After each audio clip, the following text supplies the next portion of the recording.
মুসা নবী জিজ্ঞেস করেছিল, মালিক তুকাল্লিমু মাই হাল তুকাল্লিমু আহাদান গায়রি, ও আল্লাহ আমার সাথে তুর পাহাড়ে তুমি কথা বলো, আমি ছাড়া আর কারো লগে কথা কইবাইনি। আল্লাহ পাক কই, মুসা তোমার সাথে যে আমি কথা বলি তোমার মাঝে আমার মাঝে পর্দা আছে, বাইনি ওয়া বাইনাকা হিজাব। কিন্তু শোনো, সায়াতি উম্মাতুন, অদূর ভবিষ্যতে জমিনে একদল উম্মত আসতেছে, যে উম্মতের সাথে আমি আল্লাহ কথা বলবো, অথচ লাইসা বাইনি ওয়া বাইনাহুম হিজাব, তাদের মাঝে আমার মাঝে কোনো পর্দা থাকবে না। মুসা নবী কয়, মালিক এরা কোন উম্মত? আল্লাহ বলে, উম্মতে মুহাম্মদ। আল্লাহু আকবার। এরা আমার বন্ধু মুহাম্মদুর রাসূলুল্লাহর উম্মত। মুসা নবী কয়, মালিক আমি তো তুর পাহাড়ে কথা বলি, এরা কোন পাহাড়ে গিয়া কথা কইব? আল্লাহ কই, না, এরা কোন পাহাড় পর্বতে গিয়া কথা কইব না, নামাজে দাঁড়াইলেই আমার সাথে কথা কইব। এজন্যই নবীজি বলেছেন, মুসাল্লি ইউনাজি রাব্বাহ, মুসাল্লি ইউনাজি রাব্বাহ, মুসাল্লি নামাজে আল্লাহর সাথে কথা কয়। মুসা নবী কয়, মালিক নামাজি নামাজে তোমার সাথে কথা কয়, কিন্তু তুমি কেমনে কথা কইবা? আল্লাহ কয়, যখনই এই উম্মত কোরআন পড়ব তখনই আমি তার লগে কথা কইব। নামাজি আল্লাহর সাথে নামাজে কথা কয়, আর কোরআন তেলাওয়াতকারীর সাথে আল্লাহ নিজে কথা কয়। সুবহানাল্লাহ। কিন্তু আজকে সেই মুসলমানের ঘরে কোরআন নাই, কোরআনের তেলাওয়াত নাই, তাকের উপরে অবহেলায় পড়ে আছে কোরআন। মুসলমান, কোরআন তেলাওয়াত না হওয়ায় রহমতের দরজা আমার ঘরে বন্ধ। টাইম টু টাইম টেলিভিশন চলে, মোবাইল চলে, গান চলে, বাজনা চলে, গজবের দরজা আমার ঘরে খোলা। রহমতের দরজা বন্ধ, গজবের দরজা খোলা। এই ঘরে শান্তি আসবে কেমন করে? এই ঘরে স্বামী স্ত্রীর ভিতরে ভালোবাসা জন্মিবে কেমন করে? এই ঘরে ভাইয়ে ভাইয়ে মহব্বত বাড়বে কেমন করে? এই ঘরে এই বাপ বেটার ভিতরে মহব্বত বাড়বে কেমন করে? দোষ তো সব হুজুরের দোষ। গন্ডগোল লাগছে, জামাই বউ পানি পরা নিতে আইছে হুজুরের কাছ থেকে, হুজুরে পানি পরা দেয়, হুজুরের তাবিজ পরা দেয়, কিন্তু কাম হয় না। কাম হইব কেমনে? হুজুর যে কোরআন পড়ে ফু দিছে, এই কোরআনের পানি পরা তাবিজ পরা আপনার গরগে ঢুকতো কোনবায়? গিয়া দেখে আপনার রহমতের দরজা বন্ধ, গজবের দরজা খোলা। হুজুরের পানি পরা তাবিজ পরা গজবের দরজা দিয়ে ঢুকবে না। ঠিক কিনা? ঠিক কিনা? ঠিক কিনা? রহমতের দরজা ছাড়া কোরআন ঢুকে না, রহমতের দরজা ছাড়া তাবিজ পরায় কাম হয় না। কিন্তু দোষ করছি আমি, দোষ ডালি হুজুরের উপরে। কি তা হই? নাই রে, নাই রে, নাই রে, আগের হুজুর নাই। ঠিক না? আগের হুজুর নাই, আগের হুজুর নাই। তো কি হইছে? আগের হুজুরে ফু দিলে ডাইরেক্ট অ্যাকশন আছিল, আর এখন 3 বার আল্লাহ ইমাম সাহেবের কাছ থেকে পানি ভরা। কোনটা কামায়? হুজুরের দোষ না, দোষটা লাগাইছি আমি। হুজুরে পানি ভরা যায়, ঢুকতো গিয়া দেখে আমার ঘরে দল লাগাই। ঢুকতো কোনবার? হ্যাঁ, যে জমানায় মুসলমানের ঘরে কোরআন তেলাওয়াত হইতো, রহমতের দরজা খোলা আছিল, এই জমানার বোতলে পানি ভরণ দেওয়ার লাগতো না, ফুকরি মাঝে ফুদে গেলি গে খামিছে। আমরা উস্তাদের মুখে শুনছি, গরফর ইসাব রাহিমাহুল্লাহ নাম শুনছেন না? হুজুরে শনি মঙ্গলবারে ফু দিতে হাজার হাজার মানুষ আইতো, এখন এই বোতলে পানি ভরা দিতে দিতে দিতে দিতে সারা দিন লাগিয়ে দিব। হুজুরে আমার তো অত সময় নাই। মাদ্রাসার সামনে বিশাল বড় এক ফুকরি আছিল, ফুকরি মাঝে ফু দিয়ে হুজুর যাইতো গা, আর হয়তো তোমরা পানি নাও। এই পানি নিত মানুষের খাম হয়ে যেত, আর ওখান ডাইরেক্ট ফু মাইরা বই দেওয়ার পরে খাম হয় না। এই ফু যাইতো কোনবার? হুজুরে যে কোরআন পড়ে ফু দিত, এই ফু এখনো হুজুররা এই কোরআন পড়ে ফু দেয়। কিন্তু হুজুরের পানি ভরা বড়কে ডুববার দরজা খোলা পাইছে, এখন হুজুরা পানি পড়া দেয় ঠিক হয় যে আপনার ঘরের দরজা খোলা পায় না, ঠিক না? হ্যাঁ, এক বেটা লন্ডন থেকে আইছে, এক হুজুর আমার মনটায় খুব আশা লই আইছি, আপনার কাছে ফু নিতাম। হুজুর কফু তো আমি ফুকরি দিলাম, ওই নেও ক হুজুর ফুকরির মাঝে ফু দিস ওই আমার জানি কিতা কিতা করে কই ফুকরি ইফার থেকে হিফারে ফু গেছে, ইফার থেকে হিফারে ফু গেল। হুজুর তোমার একই নয় নাই, হুজুর একই নয় ইতনানে কল বয়লা, অন্তরে প্রশান্তি হয় না। কত এখন কিতা করুন, হুজুর আমার এখন খাস ভাবে ফু দিন।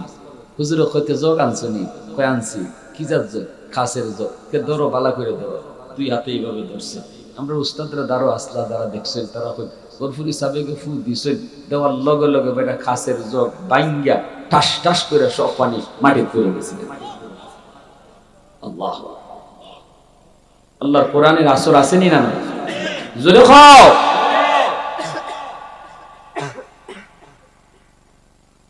এজন্য মুসলমান, যেই জমানায় তুমি যেই সময়ে তুমি কোরআন তেলাওয়াত করতাম, ফজরের পরে সূরা ইয়াসিন পড়েছো, মাগরিবের পরে সূরা ওয়াকিয়া পড়েছো, এর যুবক এশার পরে সূরা মুলক তুমি পড়েছো, অথবা দিনে কোনো এক টাইমেও যদি তুমি কোরআন পড়ো, রুটিনটা করো। আমি একদিন পড়ব, বউ রেখো তুমি একদিন পড়বাই, মেয়েটা রেখো তুমি অমুক তারিখে করবাই, ছেলেটা রেখো তুমি অমুক দিনে করবাই। অর্থাৎ দিনে কোনো না কোনো এক সময় যেন আমার ঘরে কোরআন তেলাওয়াত হয়। ঠিক দুইজনে হয়েছে, বাকিরা কয় হুজুর বুঝেন।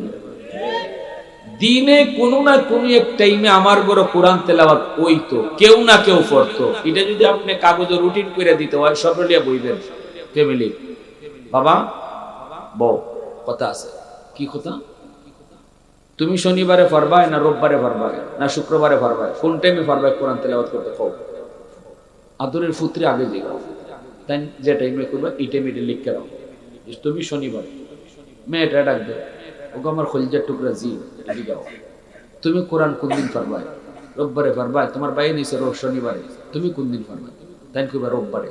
তো এইভাবে না, আদরের খলিজার টুকরা বউরে জিগাও, তুমি কোন দিন পারবাই? বউ যেদিন কইবা এই দিন তুমি লেখো, এরপরে নিজেরটা আগে লেখো, আমি শুক্রবারে পড়ব। এইভাবে সপ্তাহে 7 দিন একটা রুটিন করতে হয়। দিনও কোনো না কোনো এক টাইমে হলো, একবার হলো কোরআন ঘরে তেলাওয়াত হইতো। এই আমলটা করতে রাজি আছেন? কেডা কেডা একটু আটটা তুলে দেখেন। আল্লাহ তুমি কবুল করো। আহা, ওয়াজ সার্থক, মাহফিল সার্থক যদি এই আমলটা আমরা করা দিল থেকে সবাই নিয়ে নিই। দিল থেকে সবাই কইছেন তো আব্দুল্লাহ, এটা কি খুব কঠিন কাম? এটা করতে গিয়ে ফুল পয়সা খরচ হইব। অবহেলায় দিন যাইতেছে আমরা। সবে কদর আর রমজান আইলে কোরআনের সাথে আমরা সাক্ষাৎ, ঠিক না? রমজান মাস আইলে কোরআন শরীফের সাথে সাক্ষাৎ। এর আগে কোরআন শরীফ তাকের মধ্যে ফিরে দিছে। কোন ঘরে কোরআন শরীফের বস্তুনিও নাই, দুলাবালু ভরতেছে। টেলিভিশনের কভার আছে, দুলাবালি যাতে না পড়ে।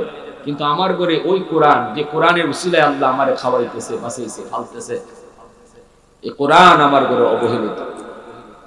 কিয়ামতের মাঠে কোরআন মামলা দিব, মামলা প্রতিটা ঘরের সদস্যের উপরে মামলা দিব। আল্লাহ, আমি তার ঘরে অবহেলায় ছিলাম, আমার হক আদায় করে নাই। কোরআন যদি মামলা দেয় কেউ বাঁচবার উপায় নাই, আর কোরআন যদি সুপারিশ করে কেউ দইরা রাখার ক্ষমতা নাই। আল্লাহ কোরআন যদি সুপারিশ করে কেউ দইরা রাখার ক্ষমতা নেই।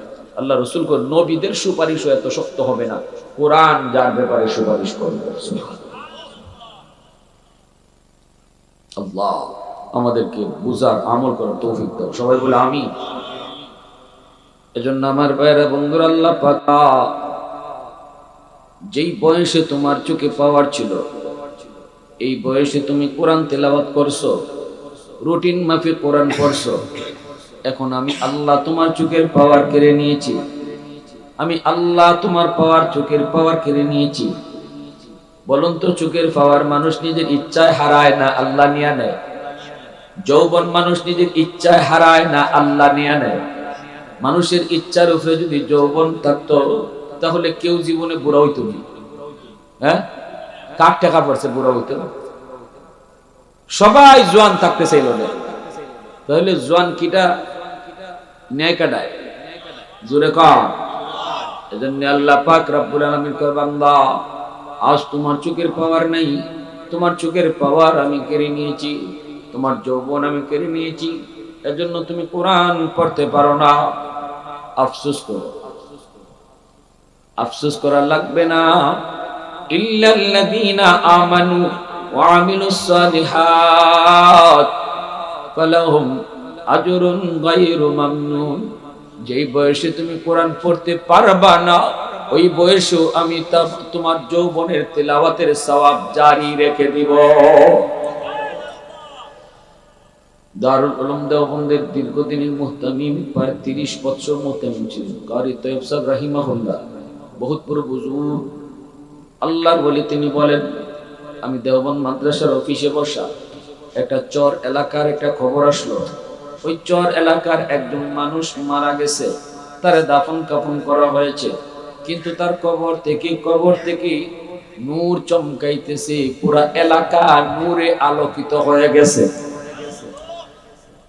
আল্লাহর ওলি বলেন, আমি নিজে গেলাম, আমি যা দেখলাম তার এই যে আলো, ওই আলোটা দুনিয়ার কোনো আলো নয়, মোমবাতির আলো নয়, এটা ল্যাম্পের বাতি নয়, কারেন্টের বাতিও নয়।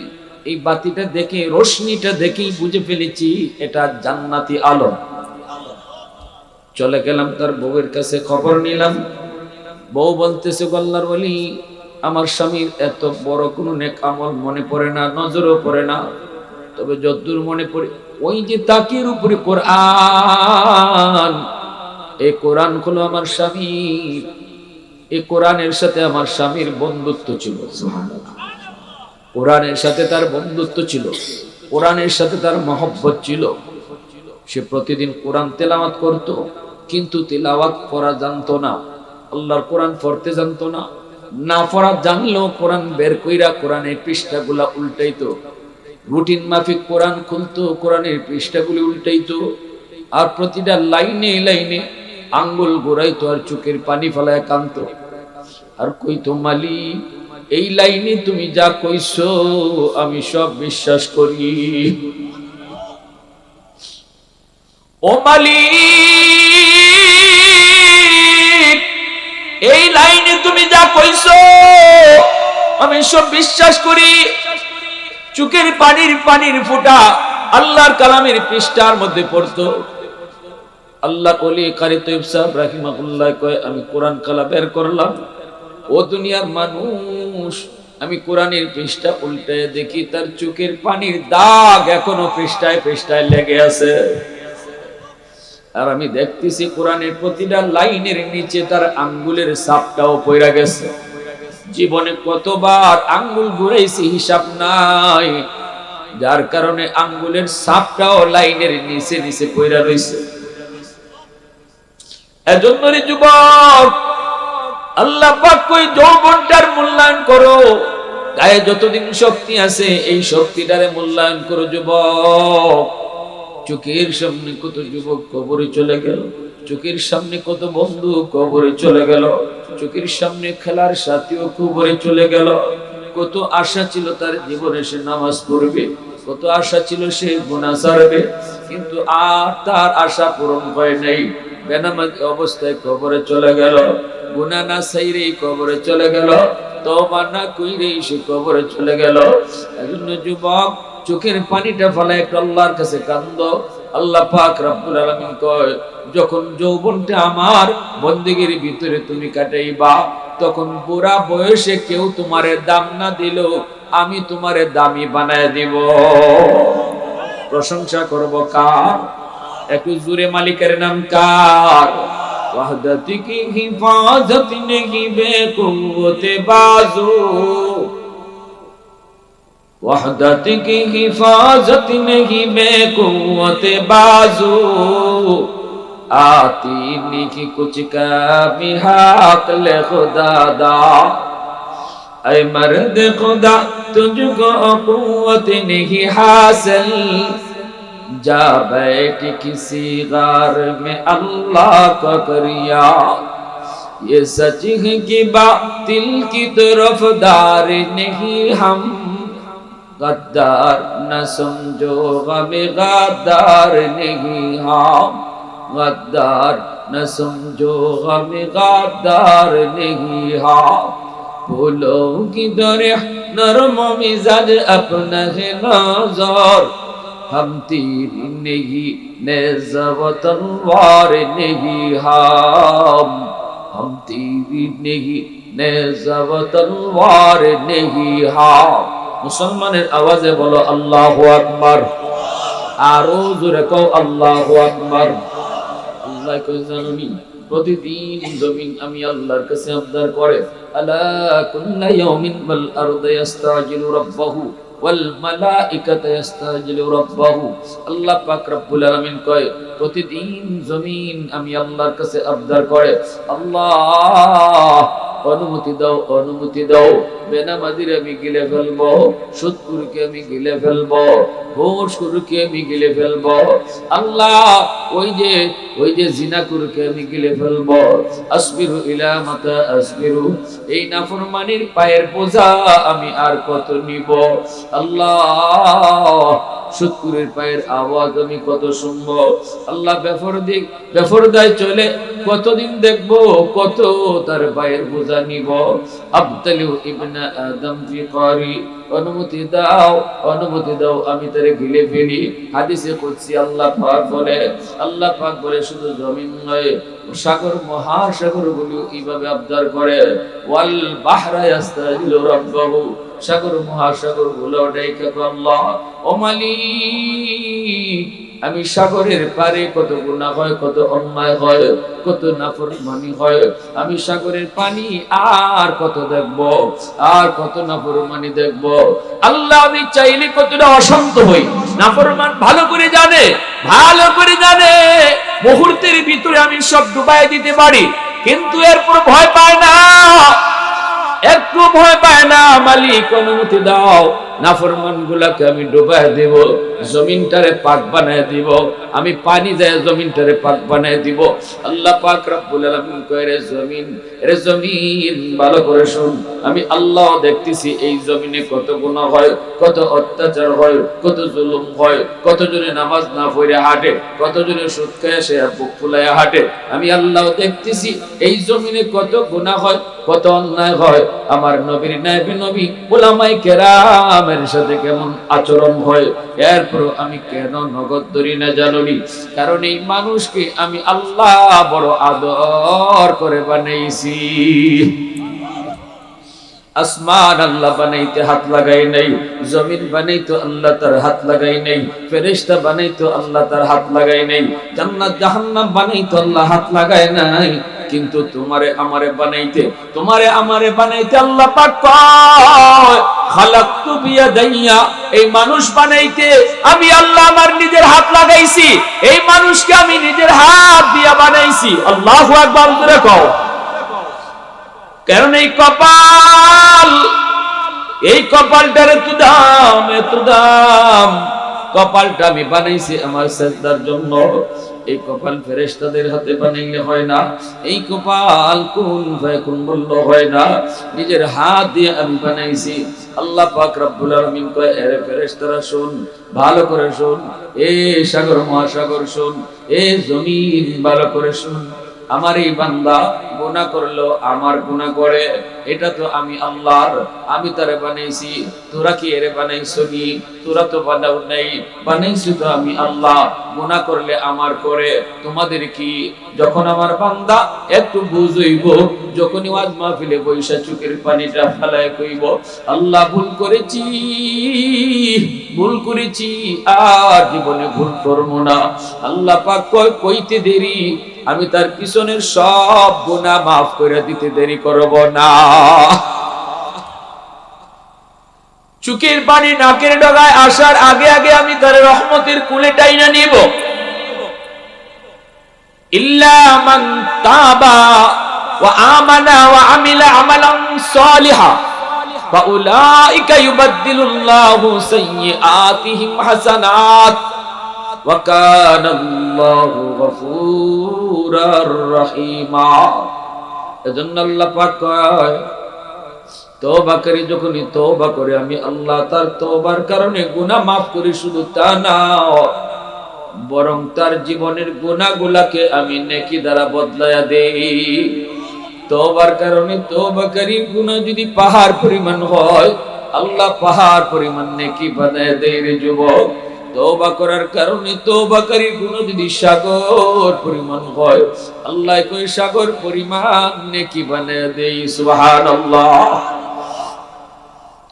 এজন্য আল্লাহ পাক কয় জানোনি, চার দল যতদিন জমিনে থাকবো আমি আল্লাহ জমিন টিকায় রাখবো।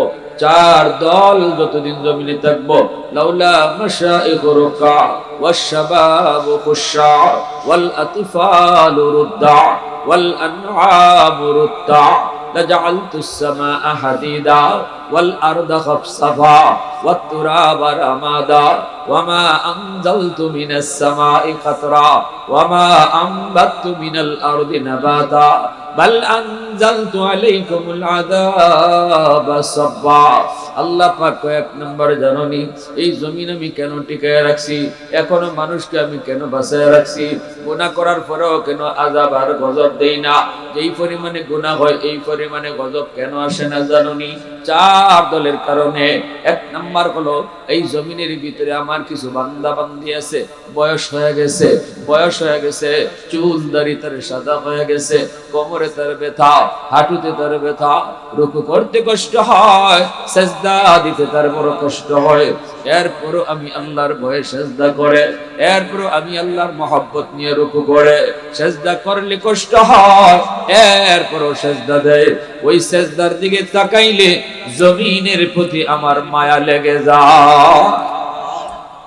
ওয়াশ-শাবাবু খুশা, আল্লাহ বলে দুই নাম্বার হলো এই জমিনের ভিতরে কিছু যুবক যৌবনের পাগলামি করে না। যৌবনে তারে মসজিদে পাওয়া যায়, যৌবনে তারে আল্লাহর গোলামি করতে পাওয়া যায়, যৌবনে তারে বাপ মার সেবা করতে দেখা যায়, যৌবনে মুরব্বীদের সম্মান করতে পাওয়া যায়, যৌবনে উলামায়ে কেরামকে তাজিম করতে দেখা যায়। যেই যুবক যৌবনে পাগলামি করে না, পাগলা গোরার লাগামটাই না ধরে, মন চাইলেই বন্ধুদের সাথে গুনার কাজে যায় না, না বন্ধু ডাকলেও সে গানের আয়োজনে যায় না, যাত্রার প্যান্ডেলে যায় না, যদি করে তো ওয়াজ মাহফিল করায়, মাথায় নবীর সুন্নত, মুখে নবীর সুন্নতি দাড়ি, এইভাবে মসজিদে নামাজে তারে পাওয়া যায়, রমজান মাসে তারে রোজা রাখতে দেখা যায়। যেই যুবকের কলিজার ভিতরে দুনিয়ার নাপাক প্রেম জন্মায় না, কলিজার ভিতরে আমি আল্লাহর প্রেম জন্মায় নেয়, ওই যুবকের কলিজার দিকে যখন আমি আল্লাহ তাকাই, আমি যখন ওই যুবকের কলিজার দিকে তাকাই, শক্তি ছিল তার গুনাহ করার, সুযোগ ছিল তার গুনাহ করার, আরো 10টা যুবক গুনাহ করে, কিন্তু ওই যুবকের কলিজায় যখন আমার ভয় দেখি, তখন এই জমিনের প্রতি আমি আল্লাহর মায়া লেগে যায়। ওয়াল আতফালু রুদ্দা, আল্লাহ পাক রব্বুল আলামিন কয় 3 নাম্বার হলো জমিনের ভিতরে কিছু শিশু বাচ্চা আছে, ঘরে ঘরে কিছু শিশু বাচ্চা আছে, শিশুদের কোনো দোষ নাই, শিশুদের কোনো অন্যায় নাই, শিশুদের কোনো অপরাধ নাই, এই শিশুদের কোনো অপরাধ নাই, শিশুদের কোনো অপরাধ নাই। এরপরে যখন আমি দেখি মানুষ গুনাহ করে, এই গুনার কারণে যখন দেখি তার গুনার কারণে আযাব আর গজব হয়, এই গজবের ভিতরে শিশু বাচ্চাগুলা পইরা যায়, তখন এই বাচ্চাগুলার দিকে তাকাইলেও এই জমিনের প্রতি আমি আল্লাহর মায়া লাগে। এজন্য অবুঝ শিশু বাচ্চাদেরকে মারবেন না, কষ্ট দিবেন না, শিশু বাচ্চাদের উপরে আঘাত করন নাই, কষ্ট দেওয়ার নাই, কারণ শিশুরা নিষ্পাপ, শিশুরা মাসুম। শিশুদের উসিলায় আমার মতো তোমার মতো নাফরমানরে আল্লাহ খাওয়ায়, আল্লাহ পালে, শিশুর উসিলায় ঘরে আল্লাহ রিজিক দেয়। সুবহানাল্লাহ। এই ঘরে যে মানুষগুলো আছে এদের যে গুনাহ, এই গুনার কারণে ঘরে রিজিক আসা বন্ধ হয়ে যেত। আল্লাহ বলে আমি যখন দেখি রিজিক বন্ধ হইলে শিশু বাচ্চাগুলাও কষ্টের মধ্যে পড়ে যায়, অথচ এদের কোনো গুনাহ নাই, এরা কোনো দোষ করে নাই, ওই বাচ্চাগুলার দিকে তাকাইয়া ঘরের সব আমি আল্লাহ খাওয়াই। আরো আসতে হন সুবহানাল্লাহ। এজন্য আল্লাহর নবীর বহুত বড় সুন্নত শিশুদেরকে মায়া করা। নবীজি সেজদায় গেলে শিশু বাচ্চা নবীর খামদে উঠতে নাচতো, এরপরে রাসূল রাগ করতেন না। জোরে কন্যা সুবহানাল্লাহ, আরো জোরে কন্যা সুবহানাল্লাহ। আল্লাহ 4 নম্বরে আল্লাহ পাক বলেন ওয়াল আনআমুরুতা, জমিনের ভিতরে কিছু পশু পাখি, হাঁস মুরগি গরু ছাগল আছে, এই হাইওয়ান গুলা, এদের কোনো নামাজ নাই, রোজা নাই, হালাল নাই, হারাম নাই, বৈধ অবৈধ এদের জীবনে নাই। যদি মানুষের গুনার কারণে আযাব আর গজব হয়, এই গজবের ভিতরে হাইওয়ান গুলি পইরা যায়, অথচ হাইওয়ানের কোনো দোষ নাই, অপরাধ নাই। এজন্য আমি আল্লাহ এই গরু ছাগল হাঁস মুরগি হাইওয়ানাত গুলার দিকে তাকাইয়া আমি এই গুনাহগার মানুষগুলারে বাঁচাইয়া রাখছি। তাইলে আপনি গরুটারে কেন মারলেন, ছাগলটারে কেন মারলেন, অহেতুক কেন মারলেন, অযথা কেন মারলেন? হাইওয়ান বইলা আমার মতো তোমার মতো নাফরমানের চেয়ে গরুটা আল্লাহর কাছে অনেক ভালো। আমার মতো নাফরমান গুনার কারণে গজব আইসা আমারে শেষ করে দিত, কিন্তু আল্লাহ কয় এই গরুটা যেটারে মারছো, এই গরুটা এই ছাগলটার উসিলায় ইন্না রাহমাতি সাবাকাত আলা গাযাবি, আমার রহমত গজবের আগে চলে যায়। যখন আমি জমিনে দেখি গরু ছাগল ফিরে যেতেছে বিপদ, মানুষ গুনাহ করছে আর পড়তেছে, বিপদে পড়তেছে গরু ছাগল, তখনই আমার রহমত রে ছাইরা দেই, আর রহমত তখন গজবের আগে চলে যায়। বাবা যদি সন্তানরে মারে, তখন মা এসে বা দৌড় দিয়া মাঝখানে হারাই যায় না, হারাইলে পরে বাপে আর পুত্রে মারতে পারে না, মা আদ দিয়া কয় আমারে মারো। ঠিক তেমনি ভাবে আল্লাহ কয় যখনই মানুষের গুনার কারণে গজব ধেয়ে আসে, তখন আমার রহমতরে যখন সারি, রহমত গিয়া গজবের সামনে আর বান্দার মাঝখানে এভাবে আদ তুললে কয় আমারে মারো।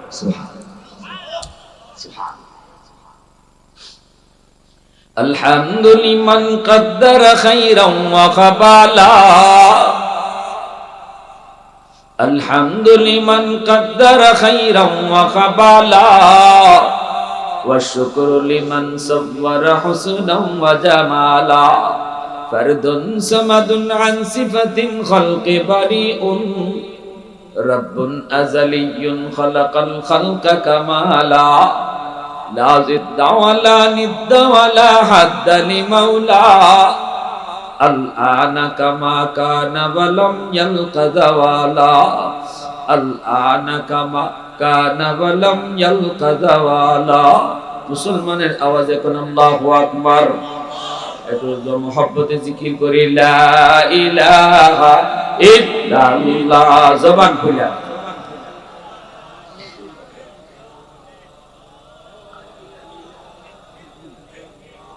জোরে লা ইলাহা ইল্লাল্লাহ, জোরে লা ইলাহা ইল্লাল্লাহ।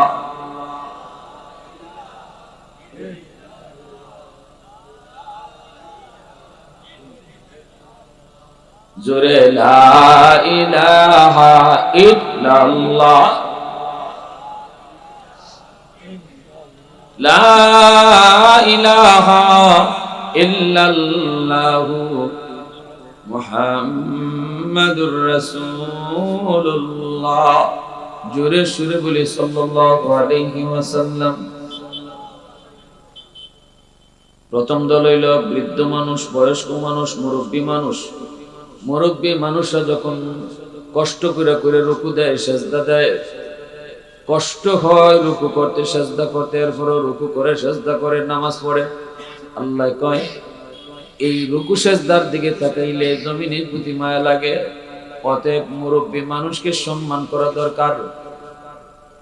মুরব্বী মানুষ, সাদা দাড়ি সাদা চুল, আল্লাহর কাছে বড় দামি, হাত উঠাইলে আল্লাহ খালি ফিরায় দেয় না, আল্লাহ খালি ফিরায় দিতে তার লজ্জা লাগে। সুবহানাল্লাহ। আলী রাদিয়াল্লাহু তাআলা আনহু ঘর থেকে বের হয়েছেন, নবীর পিছনে নামাজ পড়বেন। মায়ার নবী ইমাম আলী বের হয়েছেন ঘর থেকে, নবীর পিছনে নামাজ পড়বেন। চিকন একটা গলি, এই গলি দিয়ে আলী ঢুকবেন, কিন্তু একজন মুরব্বী মানুষ এই চিকন গলিটা দিয়ে হাঁটতেছে, লাঠি বর দিয়া বাঁকা হইয়া। আলী রাদিয়াল্লাহু তাআলা আনহু চিন্তা করে গেলেন, এখন এই মুরব্বী মানুষকে যদি একটু চাপ না দেই তাহলে আমি আগে যেতে পারবো না। ইনি যেভাবে টুক টুক টুক টুক লাঠি বর দিয়া আস্তে আস্তে যায়, আমি যদি তার পিছনে পিছনে যাই তাহলে মায়ার নবীর পিছনে এক রাকাত আমার ছুটে যাবে, নবীর পিছনে এক রাকাত পাবো না। কি করবো এখন? নবীর পিছনে নামাজ পড়বো, নবীর পিছনে নামাজ পড়বো, নামাজ ধর্মো, নাকি আমার এক রাকাত ছুটে যাবে? আলীর মন কয় না রে আলী, শুন, রাকাত এক ছুটে যায় ছুটে যাক, তবু মুরব্বী মানুষের চাপ দিয়া তুই কষ্ট দিবি না, কারণ মুরব্বী হওয়ার কারণে আল্লাহর কাছে সে দামি। বুঝছেন? আলী পিছনে পিছনে যাইতেছেন, আর মনে মনে হইলো রাকাত তো একটা যাইব ভাই, রাকাত একটা ছুটি যাইব, নবীর পিছনে এক রাকাত পাবে না। কিন্তু এইদিকে মুরব্বীরে সম্মান করার কারণে আল্লাহর বড় মায়া লাগছে। আল্লাহ জিব্রাইলকে পাঠিয়ে দিয়েছে মায়ার নবীর কাছে। নবী রুকুতে গেছেন, জিব্রাইল আয়েশা কয়, নবী গো, রুকু থেকে মাথা তুলবেন না, রুকু লম্বা করেন।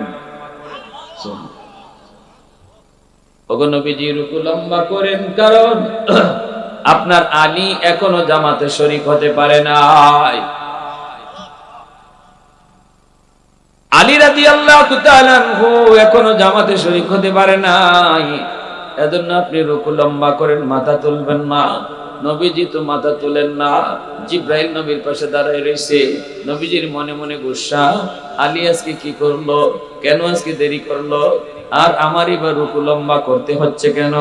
আল্লাহ পাকের অর্ডার, নবী গো আপনি মাথা তুলবেন না, আমি জিব্রাইল যখন বলবো তখন আপনি মাথা তুলবেন। আল্লাহু আকবার, জোরে বলেন।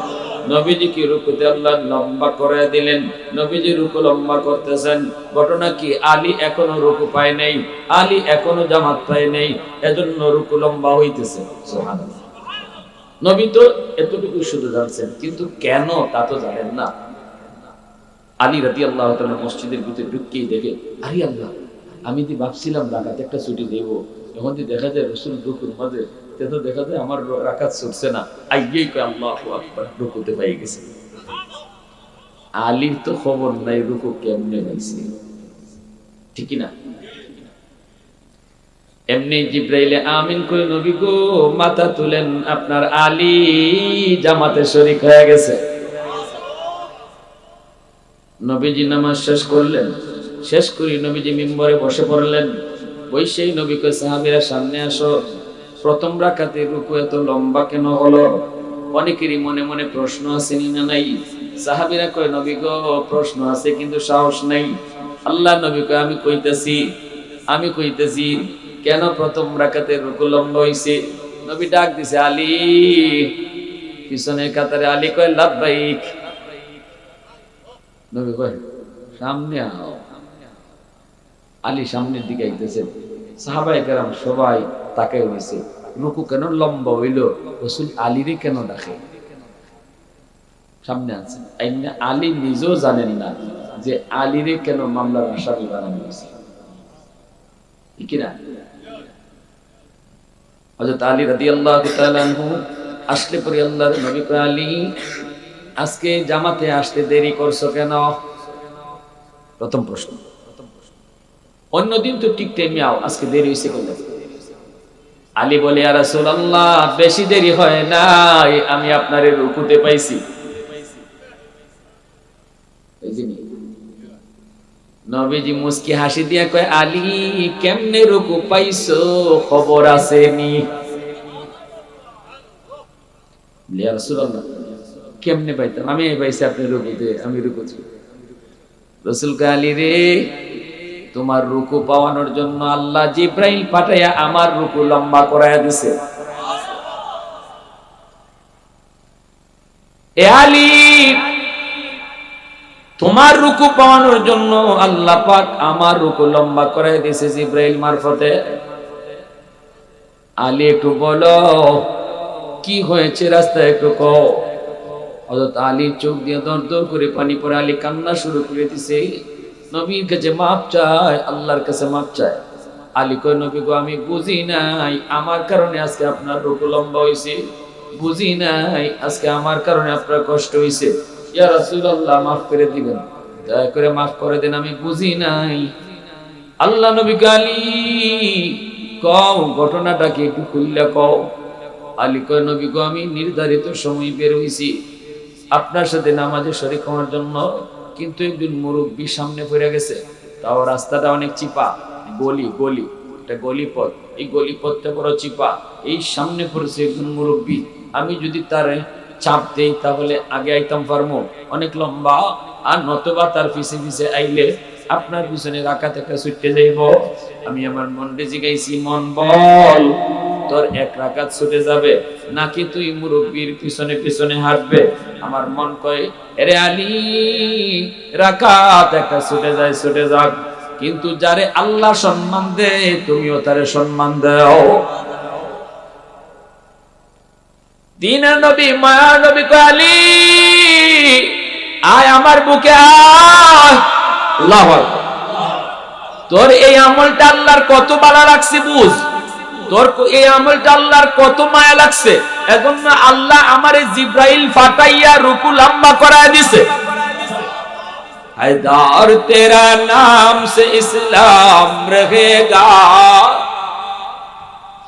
हैदर तेरा नाम से इस्लाम रहेगा, दुनिया की शजाअत में तेरा नाम रहेगा, दुनिया की शजाअत में तेरा नाम रहेगा, मुआविया तेरा नाम से इस्लाम रहेगा, दुनिया की सियासत में तेरा नाम रहेगा, दुनिया की सियासत में तेरा नाम रहेगा। मुसलमाনের আওয়াজে বলেন আল্লাহু আকবার। সুবহানাল্লাহ। তাহলে মুরব্বিদেরকে সম্মান করা দরকার আছে নি না? জোরে বলেন আছে নি না? হ্যাঁ, এলাকার মুরব্বি মানুষ যারা, তাদেরকে একটু সময় দিন। মুরব্বী মানুষদেরকে সম্মান দিবেন কেন? কারণ মুরব্বী মানুষ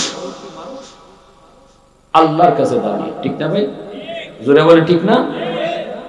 আহা, আলী রাদিয়াল্লাহু তাআলা কাঁদতেছে, তারা তো নবীর আশিক ছিল, নবীর একটু কষ্ট দেওয়া হয়েছে, এটা মানিয়ে নিতে পারতেছে না, আমার কারণে রাসূল বুকুর মাঝে লম্বা হয়েছে গিয়া। হাইরে আলী রাদিয়াল্লাহু তাআলা আনহু দেখেন তাবুক যুদ্ধ থেকে ফিরার পর আলী রাদিয়াল্লাহু তাআলা আনহুকে বলতেছেন, আলী আমি একটু বিশ্রাম নিব, তোমার কুলো একটু মাথা দিয়ে আমি একটু ঘুমাইমু, আমার একটু সুযোগ দিবাইনি। আলী কয়, ইয়া রাসূলুল্লাহ এই জাত সুযোগ প্রয়োজনে হয়, আপনি আমার কুলো মাথা দিয়ে একটু ঘুমান। আলী রাদিয়াল্লাহু তাআলা কুলের মাঝে রাসূল মাথা দিয়ে একটু ঘুমাই গেছেন গিয়া।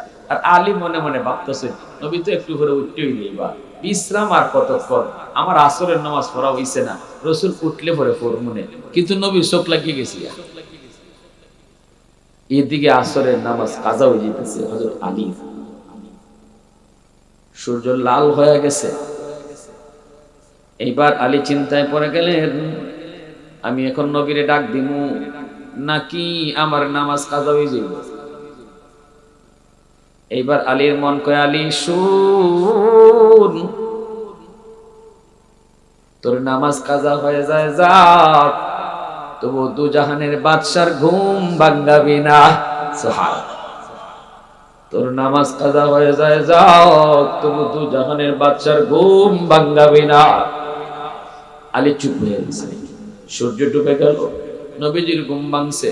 নবীজি দেখেন আলীর চেহারা একদম বিমর্ষ, কারণ গুনাহ যদি ওয়ে যায় না, ভুল যদি একটা ওয়ে যায়, রাসূল কয়, মাল ঈমান ইয়া রাসূলুল্লাহ ইযা সাররাতকা হাসানাতুকা ওয়া ইযা সাআতকা সাইয়্যাতুকা ফাআনতা মুমিন।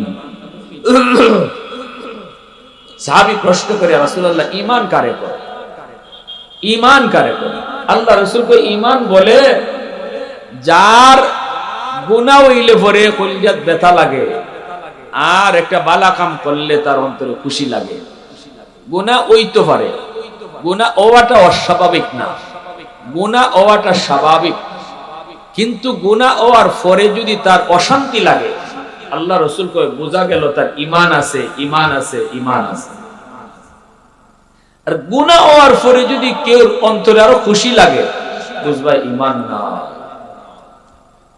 গুনাহ হইছে, তোমার অন্তরে পেরেশানি নাই, গুনাহ হয়ে গেছি, আল্লাহ ভুল করে লইছি, আল্লাহ আল্লাহ ভুল হয়ে গেছি, মাওলা তুমি মাফ করে দিও, আল্লাহ আর করতাম না, এই কথা কইয়ে যদি তুমি এতটুকু অনুতপ্ত না হও, তাহলে রাসূল কয় বোঝা গেল তোমার ঈমানই নেই।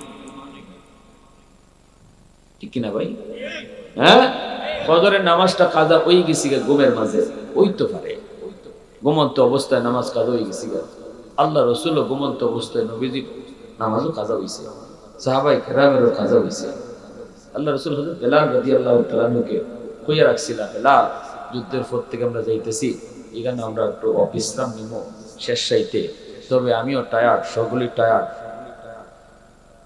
ফজরের সময় ডাক দিও কিন্তু বেলাল রাদিয়াল্লাহু তাআলা।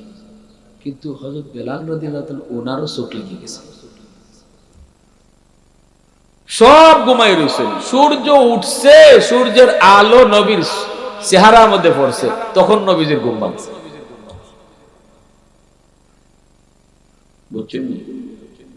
আল্লাহ রাসূল এটাকে ইন্না লিল্লাহ, নবীজি উঠে বেলাল, হযরত বেলাল ঘুম থেকে উঠছেন, রাসূলকে বেলাল ফজর তো সবের গেল, ফজর তো সবের গেল, তুমি ডাক দিলে না?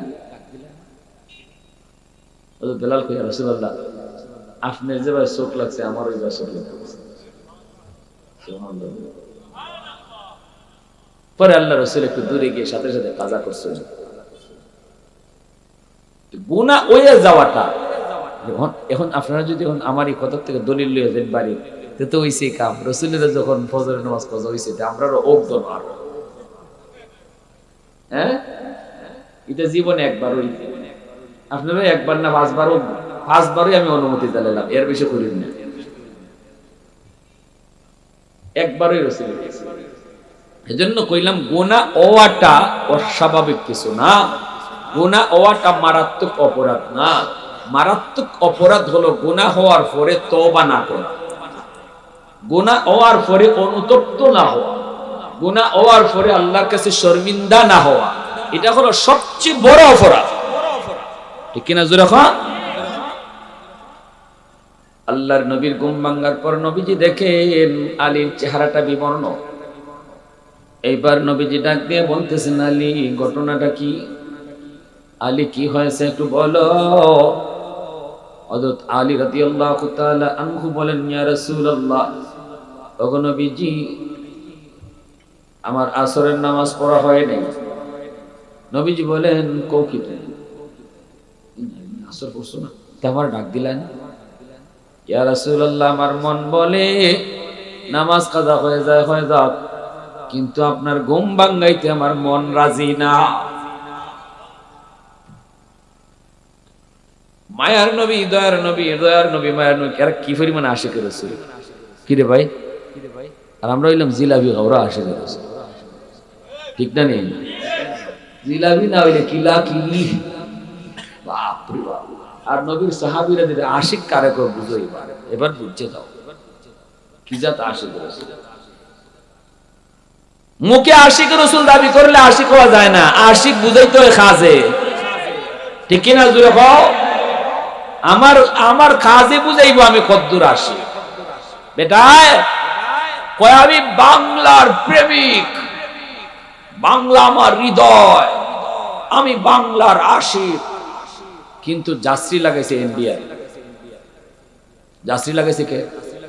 জোরে মাতো, খেলা চলছে বাংলাদেশ আর ইন্ডিয়া, আর হে ইন্ডিয়ার যাত্রী লাগে কয় আমি বাংলার আশিক, আমি বাংলা প্রেমিক, বাংলা মায়ের বাংলা সন্তান, মুখে কইয়া ফাটাই লিতেছে, কিন্তু যাত্রী লাগাইছে ইন্ডিয়া। এরে কি কইবেন জানি না, আমি তো কই চিটা, ঠিক না? এ মুখে এক কথা দিলে আর এক কথা বাটফার, ঠিক না? তুমি যদি সত্যিকারের দেশপ্রেমিক হও তাহলে দেশের যাত্রী, দেশের পতাকা তোমার হাতে থাকবে। তোমার কাছে ইন্ডিয়ার পতাকা কেন, অন্য দেশের পতাকা কেন? তাহলে তুমি দেশপ্রেমিক হইলা কি করে? তুমি নবীর আশিক দাবি করো, কিন্তু নবীর কোন সুরত তোমার মাঝে নাই, না টুফি, তকি তকি তকি, না তকি, না দাড়ি, না পাঞ্জাবি, না নমাজ, না কালাম, বিড়ি আছে আর আমি আছি। এমন আসেনি না নাই? কিন্তু বাবারে বাবা, আশিকের রসুলকে ফাল দেয় সবার আগে, সবার আগে সাবধান, আশিকের রসুল বুঝে দাও। হযরত আলী রাদিয়াল্লাহু তাআলা যখন কয় রাসূলুল্লাহ, না গো নবী, মন মানে না। দিনের নবী, মায়ের নবী, তখনই আল্লাহর কাছে হাত উঠাই দিবেন। আল্লাহু আকবার, জোরে বলেন। নবীজি হাত উঠাই দিবেন। আমার নবীর হাতের দাম আছে না নাই? কি পরিমাণ দাম নবীর হাতের একটু শুনেন। নবীজি দুইটা হাত উঠে, আল্লাহ, আমার আলীর আজকে নামাজ কাজা হয়ে গেছে, নিজের ইচ্ছায় না, নিজের দোষে না, তোমার বন্ধুর মহব্বতে ফইরা, তোমার বন্ধুর আশিক হইয়া, তোমার বন্ধুর ঘুমের যাতে কষ্ট না হয় এজন্য তার নামাজ কাজা হইছে, ইচ্ছা করে কাজা করছে না। অতএব তোমার বন্ধু হাত উঠাই দিছে, আল্লাহ সূর্য আবার তুমি আকাশে উঠাও। আল্লাহু আকবার, জোরে বলো। ও মালিক, তোমার সূর্য ডুবে গেছে, এই সূর্য আবার আকাশে উঠাও, আমার আলী যেন টাইম মতো আসর পড়তে পারে। আল্লাহ নবীর হাত উপরে থাকতে থাকতে রদ্দে শামস নামক কিতাবের ভিতরে লিখেন, নবীদের হাত উপরে থাকতে থাকতে ডুবন্ত সূর্য আল্লাহ পাক আবারও আকাশে উঠে দিল। আওয়াজ দিয়া কন্যা সুবহানাল্লাহ। والليل مغي زلف محمد كترنم والشمس में रुखसार अहमद कतरन्नुम والفجر में सुबह रिसालत की बिशारत والعصر में दौर नबूवत की बिशारत हर फूल में रूए मदीना का तबस्सुम शाखों की लचक में बेक़दा का तकल्लुम यासीन से मौला ने कभी उनको पुकारा हामीम कभी और कभी तासीन इशारा ये रमज़ है कुछ आशिक माशूक के माबैन समझा है जिन्हें खल्क़ में एक सरवर कौनैन समझा है जिन्हें खल्क़ में एक सरवर कौनैन। मुसलमाনের আওয়াজে কও আল্লাহু আকবার। মাশাআল্লাহ, সজাগ আছেন আপনারা সবাই? মনোযোগ কার কার আছে? হাত তুলে আল্লাহরে দেখান। আল্লাহ কবুল করো, জোরে বলি আমিন, আরো জোরে আমিন। এজন্য আল্লাহ রাসূল বুঝালেন, আলী দেখছো একজন মুরব্বির সম্মান করায় আল্লাহ তোমার এই আমলটার উপরে কি পরিমাণ খুশি হইছে, কি পরিমাণ খুশি হইছে আল্লাহ। আমার জিব্রাইল ফাটাইয়া রুকু লম্বা করাই দিছে। এ যুবক, তাহলে বলো সমাজের যে মানুষগুলা মুরব্বি যারা তোমার বাবার বয়সে, আল্লাহ রাসূল কি কইছে শুনবা? নবীজি কইছে বাবা কবরে আছে, বাপের কবরও কিছু ফাটাইতে হয়। রাসূল কয় বাবার কবরে কিছু ফাটাইতে হয়। রাসূল কয় ফাটাইবা কেমনে জানো? একটা আমল কই। রাসূল কয় আমল হইল বাপের বন্ধু যারা, বাপের বয়সের মানুষ যারা, তাদেরকে বাপের মতো শ্রদ্ধা কইরো। যখনই বাবার বয়সের মানুষকে তুমি বাবার মতো শ্রদ্ধা করবা, তখনই তোমার খেদমত আল্লাহ বাবার কবরে পৌঁছে দিবে। সুবহানাল্লাহ, জোরে কও। ইকরামু সাদিকিহিমা মিন বাদিহিমা, নবীজি বলেছেন বাবার বয়স, বাবা দুনিয়াতে নেই, মা দুনিয়াতে নেই, মা যাদের সাথে চলতো তাদেরকে দেখলে মার মতো শ্রদ্ধা করবা, বাবা যাদের সাথে চলতো তাদেরকে দেখলে বাবার মতো শ্রদ্ধা করবা। বাবার বয়সের মানুষকে সম্মান করো, ইজ্জত করো, তাহলেই আল্লাহ পাক তোমার বাবার কবরে, আল্লাহ পাক তোমার এই খবরটা, তোমার এই খেদমত আল্লাহ পৌঁছে দিবে। মা দুনিয়াতে নাই, মা যাদের সাথে চলতো, মার বয়সের মহিলা দেখলে মার মতো শ্রদ্ধা কইরো, এক কাপ চা খাওয়াইও, বাড়িতে নিয়ে একটা পান খাওয়াইও। আম্মার সাথে আপনি কত চলছেন গো চাচি, চাচি একটা পান খায় যান। আম্মা আজকে দুনিয়াতে নাই, আম্মা থাকলে তো আমরা বাড়িতে আইতেন, একটা পান খায় যান। রাসূল কয় তুমি তোমার চাচিরে পান খাওয়াইছো না, যেন মার এই কবরে তুমি পান খাওয়াইয়া দিছো। সুবহানাল্লাহ। এজন্য রাসূল একদিন আম্মাজান আয়েশা সিদ্দিকা রাদিয়াল্লাহু তাআলা আনহারে লইয়া খাইতে বসছেন। আল্লাহ রাসূল খাইতে বসছেন, ওই অবস্থায় খানসা বুড়া রুটি, নবীজি খাইতে পারেন না, নবীজি চোখে পানি পড়ে। আম্মাজান আয়েশা কন, ইয়া রাসূলুল্লাহ কান্দেন কেন? রাসূল কয়, আয়েশা কান্দি আমার খাদিজার কথা মনে পড়ে গেছে। আমার খাদিজা ছিল দুঃখের দিনের বিবি, তোমরা আমার সুখের দিনের বিবি। আমার খাদিজারে আমি কোনোদিন এতগুলা রুটি খাওয়াইতে পারি নাই, অথচ আরবের সবচেয়ে ধনী নারী ছিল, সমস্ত মানুষ তার দান খয়রাতে চলতো। সেই খাদিজা সব সম্পদ দ্বীনের জন্য ইসলামের জন্য দিয়া এতটা অভাবে আমার সাথে কাটাইছে, আমি কোনোদিন তারে এতটা রুটি এমনকি পেট ভরাইয়া খাওয়াইতে পারছি না। এজন্য কেমনে এই রুটি আমার পেট দিয়া যাইব গো আয়েশা। আজকে আমার সুখের দিন এতগুলা রুটি আমার সামনে, আমার খাদিজার কথা মনে পড়ে গেছে।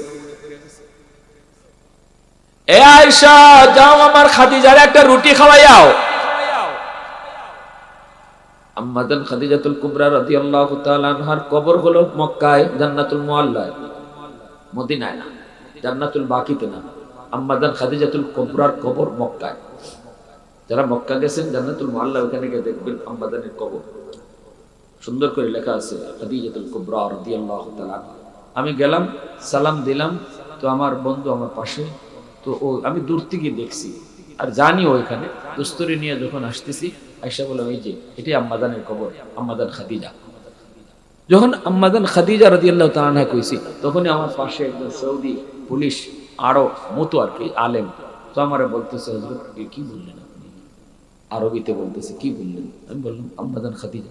বলি খাদিজা না, খাদিজা না, শুধু খাদিজা বললে হয় না, যায় না, একুরিক মানানসই হয় না, তার শান মতো হয় না। তিনি কে জানেন? তিনি তো সেই নারী যেই নারী সর্বপ্রথম ইসলাম গ্রহণ করেছেন। তিনি তো সেই নারী যেই নারীর অবদানের কারণে পৃথিবী জুড়ে ইসলাম চমকাইছে। অতএব তার নামটা বলার সময় আম্মাজান খাদিজাতুল কুবরা, কুবরা মহান, মহিয়সী। বাংলায় যার সমুচিত শব্দ হলো মহিয়সী নারী। আজও আমার এই কথাটা কানে বাজে, সৌদি মতুর কথাটা। মায়ার নবী, দয়ার নবী কইতেছিলেন, যাও আয়েশা একটা রুটি আমার খাদিজারে খাওয়াও। আম্মাজান কয় রাসূলুল্লাহ, আপনার খাদিজা তো কবরে, রুটি খাওয়াবো কি করে? রাসূল কয় আমার খাদিজার একজন বান্ধবী এখন দুনিয়া আছে, যার নাম হলো নাফিসা। খাদিজার বান্ধবী নাফিসার একটা রুটি খাওয়াও, তাহলে আমার খাদিজারে রুটি খাওয়ানো হবে। তাহলে এজন্য রাসূল কইছে, বাবা নাই, মা নাই, বাবার বয়সের মানুষ দেখলে বাবার মতো শ্রদ্ধা কইরো, বাবা কবরে থেকে তোমার খেদমত পাইব। মা দুনিয়াতে নাই, মার বয়সের মহিলা দেখলে মার মতো সম্মান কইরো, মার মতো ইজ্জত কইরো। তাহলে মার মতোই ইজ্জত করলে আল্লাহ পাক তোমার মার কবরে তোমার এই খেদমত পৌঁছে দিবে। ভাইয়েরা আমার, কারা কারা রাজি আছে একটু হাত উঠে আল্লাহর দেখায়।